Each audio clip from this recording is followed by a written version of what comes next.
Pardon the interruption, but I'm Mike Wilbon on assignment tonight in Chicago. I'm Tony Kornheiser. Does that assignment involve box seats or a luxury suite? Just asking.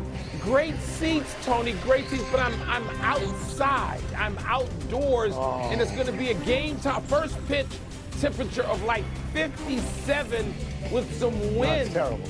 No, you shouldn't even go. No, don't even go. If you can't get indoors in a suite, do they know who you are? You're Michael Wilbon. Come on now. Happy to be where I am. Happy to be where I am. Welcome to PTI, boys and girls. In today's episode, the Yankees are out, Bill Belichick is not, and Booger McFarland joins us for 5 good minutes. But we begin today with the two National League teams that avoided elimination last night, the Phillies and your Cubs. The Phillies got 2 bombs from Kyle Schwarber on their way to a rout of the Dodgers, 8-2, and your Cubs got all 4 of their runs in the bottom of the first inning and then held on for dear life to narrowly beat Milwaukee 4-3. Wilbon, what do you make of how they did it, and which team do you think is more likely to win again tonight? Tony, I love seeing, even if I wasn't skin all in on one of these games, the one here at Wrigley Field tonight, 8:08 Eastern, I want to see 5 games. I want to see them go for drama, and I really want to see the Cubs make Milwaukee go back and be the best team in baseball. They've been the best team in baseball. They were certainly that when they were, 36-12 or whatever they were for a while there. Make them be the best team in baseball by winning tonight. I just don't know if the Cubs will score enough runs. Matthew Boyd is going again, this time on regular rest. That bodes better, if not well, for the Cubbies. Look, if Philadelphia can hit the baseball, and we know Schwarber, Tony, that home run only ever, I think, really started. Yeah. I mean, the first one, my God, that 8,000 feet. 8,000 that can feet. be, it can threaten the opposition. I know professional athletes will say they're not intimidated. BS. They can be intimidated, and Schwarber's capable. Now, I think the Dodgers will bounce back, but I think both or either of these series, it wouldn't surprise me to see either one go to 5, and I don't think it would surprise you either. Well, I mean, my first inclination here is to say that neither of these teams has a good chance. But on reflection, looking at what Schwarber did last night, looking at the explosion of the Philadelphia bats last night, and as you know, I respect that team a lot. Yeah. So I would lean a little bit to the Phillies. They have a starting pitcher tonight who I think is really good. Chris Sanchez is out there tonight. And let me get his numbers, 13-5 this year with a 2.50 ERA. Now, Glasnow is going for the Dodgers. He's been hurt for much of the year, and his postseason numbers are terrible, Mike. 5.51 ERA and 2-6 record. And then it's possible that the top of the Phillies order comes out of this deep sleep that they were in when they were 2 for 21 the first 2 games, because you had Schwarber with 2 home runs. You had Trey Turner, I think he had 3 hits and drove in 2. 7 for 13, and Bryce Harper had 2 hits and a walk. Yeah. 2 hits and a walk. Field. They are probably as good as the top of the Dodgers order when they're, all things being equal, with Ohtani and Betts and Freeman. So I kind of sort of think they have a chance. I just want to mention one thing quickly.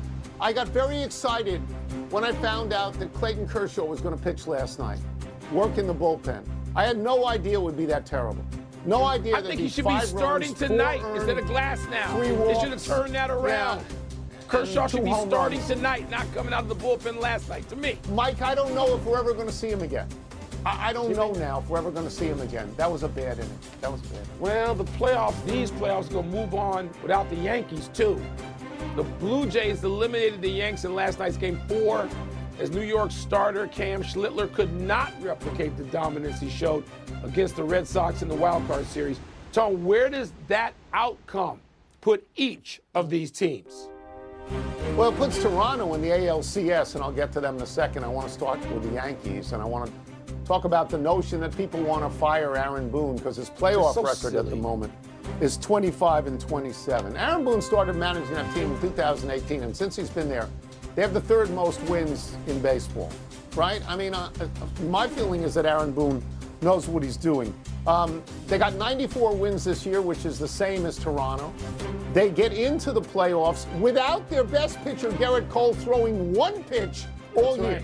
They lose a Cy Young guy They make the playoffs with 94 wins, right? And then they beat the Red Sox in the wild card series. I know it's a disappointment that they did not beat Toronto, but I think 95% of Yankees fans, given the choice, would take 20 losses to Toronto to beat the Red Sox once.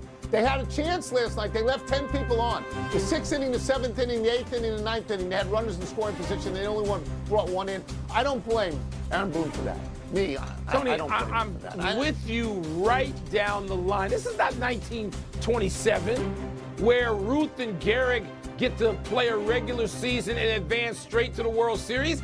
Baseball decided to add 9 layers of playoffs, and you're not going to win every year when you're playing teams that have the same or close to the same resources as you. They were in the World Series last year, where they played a team with every bit the resources, the Dodgers, and they didn't win.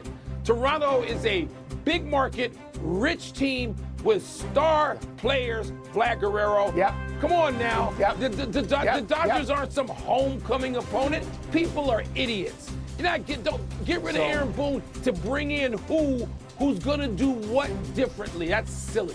Let me just make this point. I saw 3 different friends of mine today who said to me with glee they were happy the Yankees were out because the Yankees spend so much money and Toronto doesn't. I said, do not confuse Toronto with Tampa Bay. Okay? That's right. The Yankees are the 3rd payroll, and Toronto is the 5th payroll. This is not the rich against the poor. It is not. No. Let's move to college football and the sound of one shoe dropping for Bill Belichick. North Carolina and Belichick last night released a joint statement pledging mutual commitment to the Carolina football program. And the Carolina AD, Bubba Cunningham, said Belichick had, quote, the full support of the school. The team is 2-3, and there was talk bubbling up that Belichick might be bought out. Wilbon, what does this statement of mutual commitment say to you? It doesn't say anything to me. I don't know what it means. People put out statements now. Then a week later, somebody's going to social media. It's all just, I'm going to go to one of my favorite words. It's all junk. I just don't know what it is Bill Belichick wants to do. We're rarely let inside his real thoughts. Like, is he embarrassed by this? Is this catching him totally by surprise? There were college football observers, close observers, who thought this was going to be a failed experiment anyway, and so far it looks like they're right.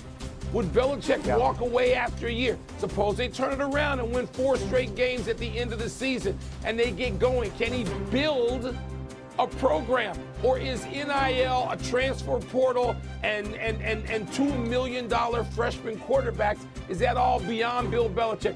I don't know what it means, Tony. I'm fascinated. I refuse to so far assign it meaning.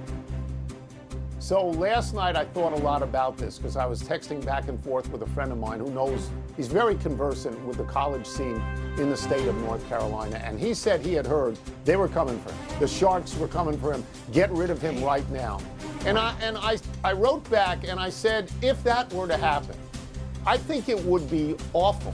I think it would be a terrible stain on Bill Belichick's career. I think it would bleed into everything he had done in the NFL if that were to happen right now. And I said, and I think that would be unfair. And I pointed out, I'm not a fan of Belichick's personally. I'm not, but he and North Carolina got into this together. They ought to get out of this together. I don't think you just dump the guy right away like this. And I had previously talked to someone who really knew the North Carolina team well. And he said after they lost to TCU, he said, don't expect anything this year. They don't have any talent. You cannot judge Belichick for 2 years. And that was what people said about Deion going to Colorado.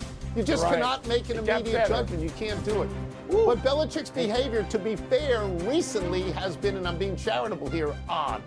It's been a little bit odd, right? I mean, the stuff with Kraft and the Patriots and, and saying they're the 33rd NFL team. Come on, you're getting crushed. Here's the scores, 120-33 in the 3 Power 4 groups. I was going to say Power 5, but the Pac-12 doesn't exist. Let's take a break. Coming up, why is the Ravens defense struggling so much? We're going to ask Booger McFarland. We'll also ask him whether number 1 Ohio State or number 3 Oregon is either vulnerable this weekend, either both. Tony, North Carolina doesn't know jack about football. It's tea, part of Happy Hour.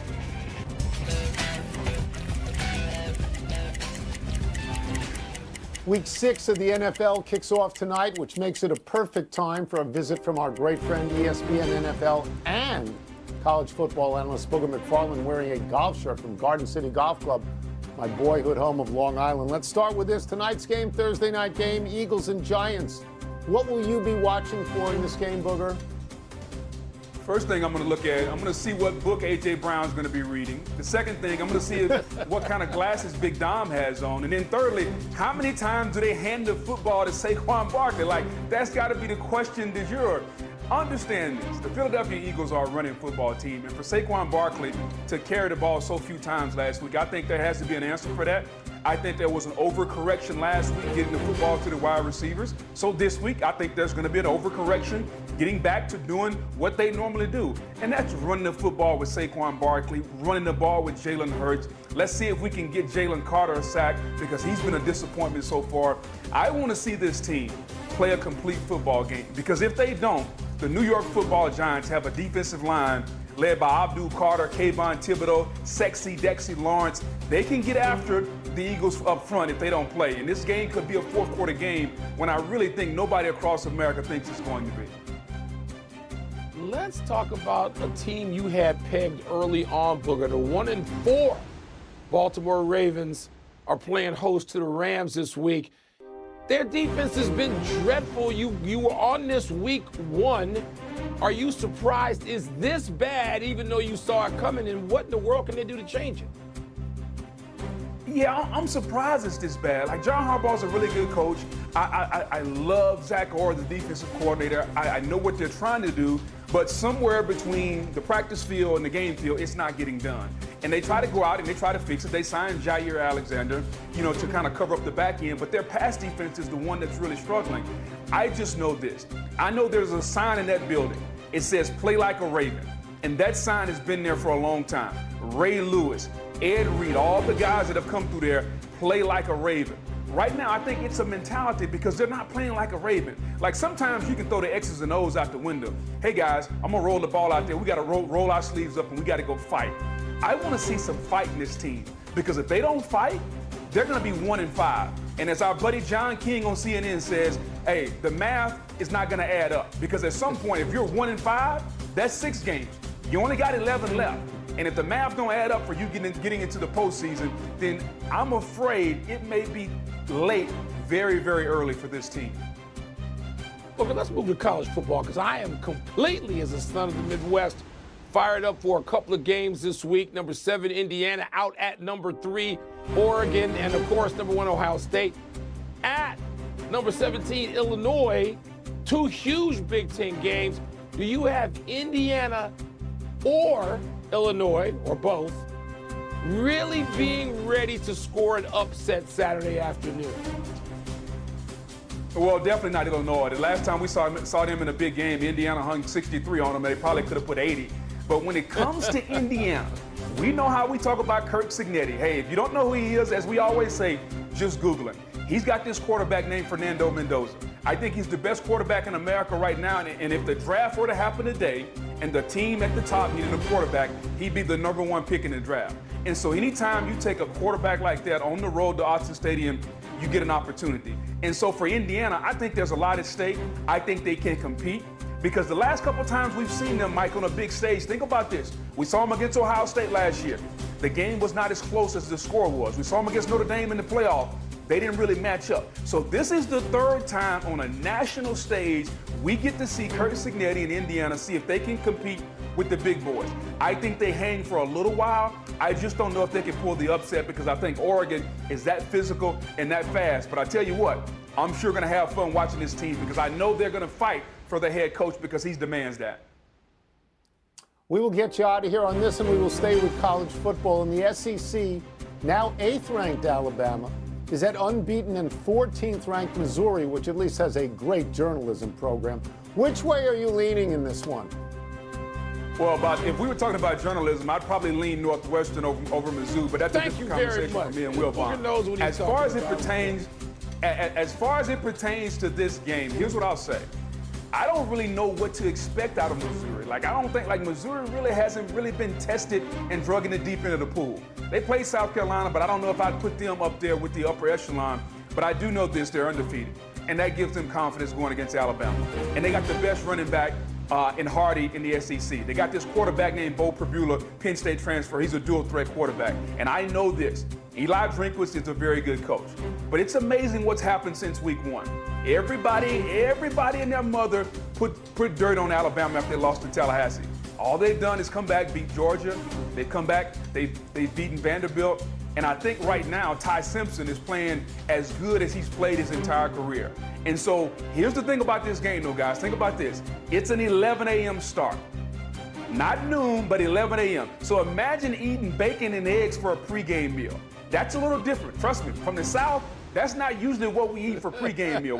We're on steak and spaghetti, trying to carve up a little bit. Follow me here, Tony. So when you're trying to play a football game at 11 a.m. off bacon and eggs, and you're not used to it because Missouri's used to this, I'm just saying, tricky things happen in Como. I think this game is going to be closer than the experts think, as Lee Corso would say, but I do like Alabama pulling it out at the very end. Booger, as always, it's a great pleasure. Thank you so much. That's great. Thanks, Booger. Appreciate it. Anytime.